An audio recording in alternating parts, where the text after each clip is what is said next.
Bonjour à tous. Et bien-aimés chers frères, je vais prier un instant. Éternel notre Seigneur, notre Dieu, et merci éternel Dieu des armées, parce que quand tu montres quelque chose, l'objectif est d'éclairer. L'objectif est d'attirer l'attention. D'attirer premièrement l'attention de ton Église, afin qu'elle prie, afin de soutenir ce que tu vas faire, mais aussi d'informer à ceux qui ne te connaissent pas que tu es assis sur ton trône et tu gères les affaires des hommes. Tu es au contrôle des affaires des hommes. Que par ton esprit éternel Dieu, tu m'aides à restituer ce que tu m'as donné de dire à tes enfants, ce que tu m'as révélé et ce que tu m'as montré. Amen. Merci le Seigneur Jésus. Bien-aimés chers frères, il n'est plus à rappeler ce qui se passe en ce moment dans le monde, le conflit entre la Russie et l'Ukraine, et je dirais, et l'OTAN, puisqu'en réalité, tout le monde sait ce qui se passe. Tout le monde connaît l'histoire, le passé, tout le monde connaît. Les gens connaissent le passé, les gens connaissent le présent, ce qui se passe présentement. Mais Dieu aime à faire connaître à tes enfants, avant que les choses n'arrivent, il aime éclairer. Il aime révéler, afin que les hommes puissent connaître sa pensée. Afin que les hommes sachent, surtout son peuple, sachent comment orienter ses prières. Dans cette petite vidéo, je m'en vais, bien-aimés chers frères, vous révéler, ou encore vous dire ce que le Seigneur m'a révélé.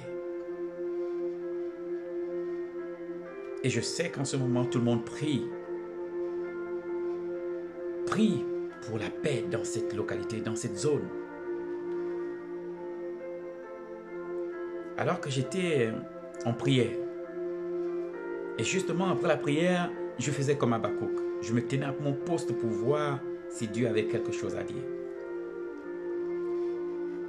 Et dans mon esprit, il va s'afficher une information et une image. Je pourrais emprunter les dires de quelques prophètes de l'Ancien Testament. Je pourrais le formuler ainsi, disons, j'étais à mon poste et je fus transporté. Et lorsque je fus transporté, la première chose que j'ai entendue, c'est une parole. C'est une parole. Et cette parole disait ceci. Elle était dite en anglais. The prayers of Ukrainians has been granted. Je dis comment? Et cette parole a dit, the prayer of Ukrainians has been granted. C'est-à-dire que les prières des Ukrainiens ont été exaucées. Je dis, mais comment, Seigneur, ils ont été exaucés? Et vous savez que lorsque vous entendez quelque chose comme ça, qu'ils ont été exaucés, tout de suite, vous voyez la situation présente, vous vous dites, oh, certainement Dieu a entendu les cris et le cessez-le-feu et tout cela va arriver. Mais Dieu va me l'expliquer de cette façon. Alors que je regarde, I saw 4 winds, 4 vents. Et je me souviens que dans les Écritures, on parle de 4 vents. Et dans la parole de Dieu, on dit aussi ces 4 vents. Ce sont les 4 anges qui se tiennent devant le Seigneur. Ces vents se tiennent devant le Seigneur. Vous savez, ceux qui ont l'habitude de m'écouter savent que lorsque je parle de vent, je parle d'un char. Parce que j'aime bien lire le livre d'Ézéchiel, de Zacharia, excusez-moi, et qui justement explique un tout petit peu les vents et les chars. Et il parle de 4 vents. J'entends une question de 4 vents. Et pendant que je regarde les 4 vents, un seul de ces 4 se déplace. Et j'entends le vent d'ouest, the west wind. C'est-à-dire qu'ils disent en anglais, ils disent the west wind. Et je commence à comprendre, je dis, mais comment? The west wind. Et pourquoi le vent de l'ouest? Pourquoi pas le vent de l'est? Pourquoi pas le vent du sud? Pourquoi pas le vent du nord? Il dit donc the west wind. Et je ne savais pas qu'à ce moment que chacun d'entre eux avait un rôle spécifique à jouer. Tous ces vents ont un rôle. Et pour ceux qui n'ont pas encore lu le livre de Zacharie, allez lire le livre de Zacharie et vous allez comprendre exactement de quoi je parle lorsqu'il parle de vent. Pour situer certains qui vont dire mais il parle de vent. Mais en fait, les vents, c'est des chars célestes. Alors que je regarde, je vois ce vent est appelé the west wind, ça veut dire le vent de l'ouest. Et ce vent souffle. Et quand il souffle, il passe sur les frontières. On l'appelle le vent de l'ouest, vous voyez? Ça veut dire qu'il souffle de l'ouest. Et je le vois prendre les frontières. Il ne touche aucun autre pays. Il prend les frontières et ensuite, il rentre dans l'Ukraine. Et je continue de regarder l'action et écouter en même temps. Donc mon oreille aiguisée et mon œil attentif pour voir ce que le vent va faire. Il a bien dit le vent de l'Ouest. Il a dit la prière des Ukrainiens ont été exaucées. Et je vous dis que c'est un pays, la seule chose qui a attiré mon attention dans ce pays, c'était justement l'une des plus grandes églises en Europe, celle de Saint-Dé Adelaja, l'homme de Dieu. Et tout le monde connaît cette église. Donc quand je regardais, je cherchais sur Internet des informations concernant l'Ukraine, je n'allais jamais sur le plan économique, sur le plan social et comment les gens vivaient. Non, moi je regardais juste les vidéos de cette église et comment l'impact que cet homme a eu dans cette nation. Mais là j'entends the prayers of Ukrainians has been granted. Ceux qui ont été exaucés. Alors je me dis, ah, ce peuple prie, alors donc depuis longtemps alors.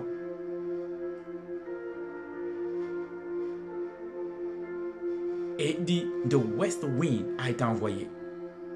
Le vent d'ouest a été envoyé. Ça veut dire que le char se positionnait à l'est, à l'ouest, excusez-moi, pas l'est, mais à l'ouest, pas à l'ouest de l'Ukraine. Ces chars se tiennent devant le trône. Et chacun d'entre eux souffle dans une direction. Mais dans le cas d'Ukraine, le Seigneur va me dire the west wind, le vent de l'ouest, qui va souffler. Et quand il va souffler, voici les choses qu'il va apporter. Écoutez bien, je vous l'annonce avant. Vous savez, aujourd'hui on regarde les circonstances, on regarde la guerre, on se dit mais comment ça va se solder? Seigneur, fais quelque chose. Écoutez, je viens vous donner ce que j'ai vu. Quand ce vent souffle, appelé le vent de l'ouest, j'ai écrit certaines choses pour ne pas oublier et je vais vous lire ce que j'ai écrit concernant ce qui se passe en Ukraine. Et justement, j'entendais the west wind et j'entendais the wind will back up. Il dit the wind will back up. Alors, je suis allé chercher justement, après cette vision, je suis allé chercher pour savoir ce que ça veut dire back up. Back up, ça veut dire soutenir. Back up, ça veut dire faire reculer. Back up, ça veut dire faire reculer ou bien soutenir. Il y a une action de Dieu au-delà de la guerre sur la nation. Au-delà du conflit, il y a quelque chose d'autre que Dieu est en train de faire dans l'Ukraine. Il y a quelque chose que les hommes, le commun, ne voient pas. Mais la main invisible de Dieu va rentrer en scène en Ukraine. Et quand il dit the wind will back up, soutenir ou repousser, dans ma tête, je me dis mais repousser qui? La Russie ou quoi que ce soit? Dieu, il y a quelque chose de plus profond, d'ordre économique, d'ordre social, d'ordre spirituel. Il y a une main, la main divine de Dieu est en mouvement en Ukraine. Ce côté que les médias ne voient pas. Que tous ceux qui sont peut-être sur place ne peuvent pas comprendre à cause de la circonstance. Mais si vous connaissez des personnes en Ukraine, transmettez-leur ce message. The prayer of Ukrainian has been granted. Il y a quelque chose de profond que Dieu va restaurer en Ukraine.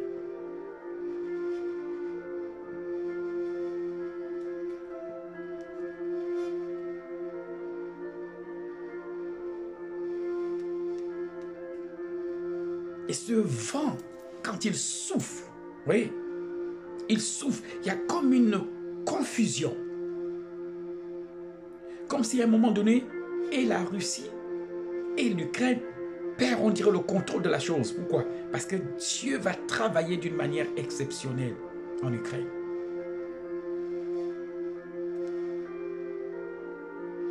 Nous regardons les médias et nous écoutons tout ce qui est dit et parfois nous perdons le regard sur la seule personne capable de nous aider à restaurer la paix dans cette localité.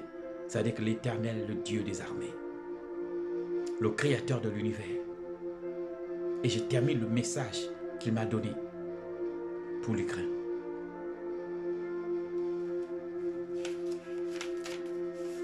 Et lorsque j'étais en train de regarder,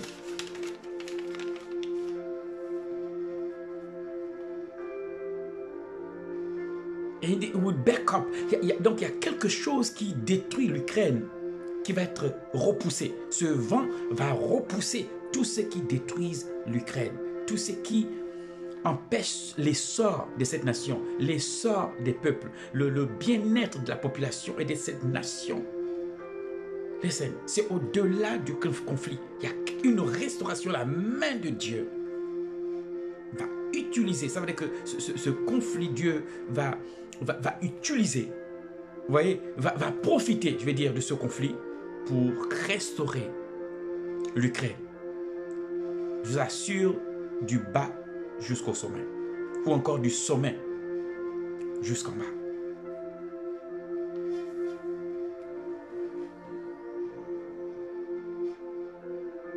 Et lorsqu'il va reculer, faire reculer, lorsque ce vent va faire reculer, vous voyez, parce que ce vent va faire reculer ce qui détruit l'Ukraine.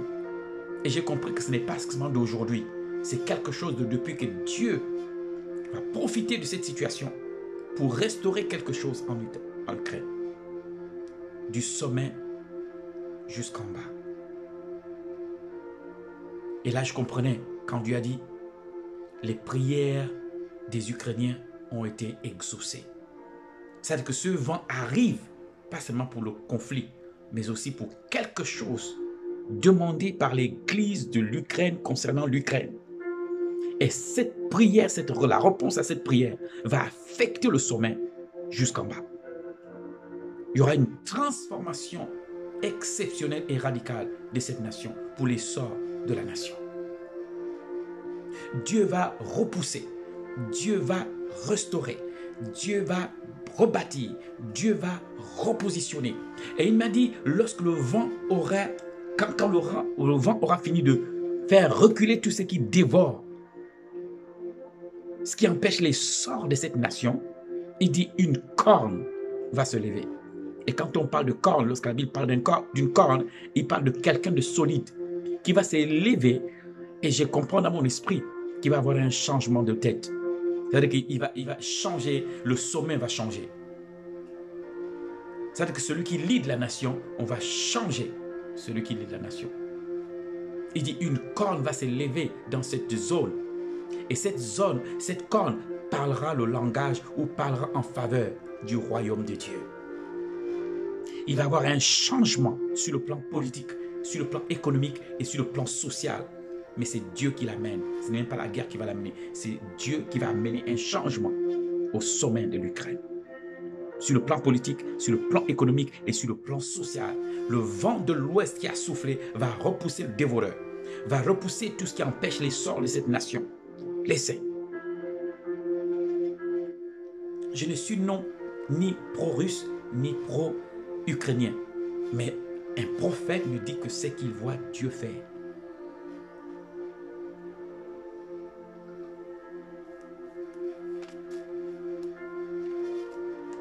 Quand cette corne va s'élever à la fin de tout ça, vous allez voir un changement politique. Changement sur le plan politique, sur le plan économique et sur le plan social en Ukraine. Et le vent de l'Ouest, qui était un char de l'Éternel, est rentré. Donc on se retrouve avec l'armée russe, l'Ukraine, ou l'OTAN, et ensuite le char de l'Éternel qui est rentré en scène. Pour la restauration de cette nation, sur le plan politique, sur le plan économique et sur le plan social. Et lorsque je commençais à chercher pour comprendre pourquoi le vent d'ouest, quelle est l'importance du vent d'est. Vous savez, j'ai vu dans la parole de Dieu, tu vois, on parle du vent d'est. Et donc j'ai compris que le vent d'est, chaque vent apporte quelque chose de spécifique lorsque le Seigneur l'envoie en mission. Rappelez-vous que la parole de Dieu dit, il fait de ses messagers des vents. Vous comprenez? Il fait de ses messagers des vents. Donc il y a certains chars qu'il fait comme des vents. Vous le voyez, c'est un vent, mais en fait c'est un char de l'Éternel qui est arrivé. Je ne dis pas qu'il va souffler un vent au point où on va voir la tempête, les maisons être arrachées. C'est pas ça. Le vent est quelque chose qu'on ne voit pas. Ça veut dire que l'action de ces chars, nous ne pouvons pas voir les chars, mais nous allons constater la restauration qu'ils vont apporter à l'Ukraine sur le plan politique, sur le plan économique et sur le plan social. Et voici ce que le Seigneur m'a montré, m'a permis de trouver concernant le vent d'ouest. Le vent d'ouest est un vent particulier. Écoutez bien, le vent d'ouest, sa particularité, c'est qu'il chasse le dévoreur et apporte le soulagement et la promesse de la pluie, de la bénédiction et la transformation. Donc le vent de l'ouest, quand il souffle, le vent de l'ouest, d'après l'Éternel, donc ce char, quand le Seigneur l'envoie, ce n'est pas tous les vents, d'accord? Tous les vents ne viennent pas forcément de Dieu, d'accord? Il y a des vents marins, mais certains vents, c'est l'Éternel qui envoie. Et quand vous lisez la parole de Dieu, on parle des 4 vents. Et quand on parle des 4 vents, on a tendance à se référer aux 4 points cardinaux. Mais la parole de Dieu va préciser que ces vents, ce sont des chars, des anges qui se tiennent devant l'Éternel. C'est que l'Éternel peut déplacer ou envoyer en mission un des vents, ça veut dire qu'un des chars, il fait de ces vents, de ces messagers, des vents. Donc il y a un vent qui a été envoyé en Ukraine, un messager de l'Éternel, et c'est un char de l'Éternel qui rentre en scène pour la restauration politique, la restauration économique et la restauration sociale. Et regardez ce qu'apporte un vent de l'Éternel. Lorsque ce char arrive, il chasse le dévoreur, il apporte le soulagement et la promesse de la pluie, de la bénédiction et de transformation. Donc non seulement ce char est arrivé en Ukraine pour, écoutez, chasser le dévoreur, c'est-à-dire que tout ce qui... Vous savez, quand on parle de dévoreur, on parle vraiment de bénédiction, de quelqu'un qui dévore votre bénédiction, on parle de dévoreur. On parle de l'ennemi est venu pour dévorer. Vous savez? Donc, il chasse le dévoreur. Donc, tout ce qui a pour but de détruire l'Ukraine, c'est au-delà du conflit. Cette nation a été touchée bien avant le conflit. C'est parce que les médias ne le montraient pas, mais cette nation a été touchée et opprimée depuis avant le conflit. Il y a quelque chose, l'exaucement de la prière des Ukrainiens. Un char a été envoyé par l'Éternel. Et ce char est appelé vent d'ouest. Et quand ce char souffle dans une nation, il chasse le dévoreur et apporte le soulagement et la promesse de la pluie, de la bénédiction et de la transformation. Ce char chasse le dévoreur. Il apporte le soulagement, la promesse de la pluie, de la bénédiction et la transformation. Voici les choses qui vont arriver en Ukraine. Je vous le dis avant que ça n'arrive, pour que vous compreniez que l'Éternel est assis sur son trône et il contrôle les affaires des hommes.